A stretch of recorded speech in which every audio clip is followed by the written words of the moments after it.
Croeso i Actif Sgiliau gyfer chwaraeon. Ni'n mynd I ddangos I chi sut I chwarae gêm Smotiau mewn gofod a sut I ddefnyddio I sesiwn hoci.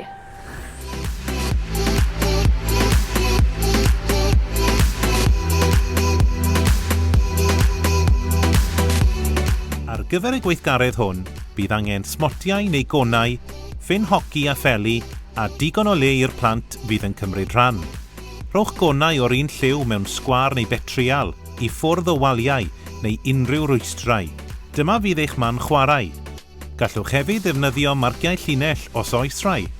Rhowch bar o'r un conau neu smotiau lliwgar ar y llawr I efelychu'r gat, gan ymrywio'r pellter rhwng pob un. Felly rhai yn agos ac eraill ymhellach ar wahân o fewn eich lle. Defnyddiwch farcwyr lliw gwahanol I greu gatiau lliw gwahanol. Gofynnwch I blant sefyll mewn gat gyda ffon hoci a phel. Ar eich gorchymyn, mae nhw'n taro'r bêl drwy gynifer o gatiau a phosibl am amser penodol. Gofynnwch i'r plant gadw sgôr. Rhowch gynnig arall ar y gweithgaredd I weld a allant giro I sgôr. Efallai y bydd angen I chi wneud newidiadau i'r gweithgaredd i'w gwneud yn haws, yn anoddach, neu'n fwy o hwyl I rai neu i'r plant cyfan. Gallwch ddefnyddio L, T o P I wneud newidiadau i'r gêm, I wneud yn siŵr ei fod yn gynhwysol I bawb. Mae L yn golygu lle. Allwch fod yn nes at, ymhellach I ffwrdd, lle creu mwy neu lai o le. Mae T yn golygu tasg. Sut y gallwch chi chwarae'r gêm? Mae O yn golygu offer. Pa offer ydych chi'n ei ddefnyddio? Mae P yn golygu pobl.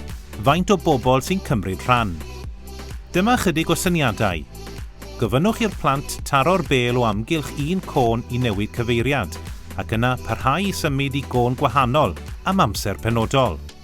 Mwyn ei gwneud hi'n anoddach, gallant geisio taro'r bêl fel ffigwr o 8 o amgylch conau am amser penodol, neu mewn parau, gallant basio'r bêl drwy gymaint o gatiau a phosib am amser penodol. Gallwch bob amser ofyn i'r plant am ei syniadau. Cyn belled ei fod yn ddiogel, rhowch gynnig arni. Gobeithio'n eich bod wedi mwynhau gwylio'r fideo a chael syniadau ar sut i'w ddefnyddio yn eich sesiwn. I gael rhagor o wybodaeth a syniadau, ewch I actif.cymru.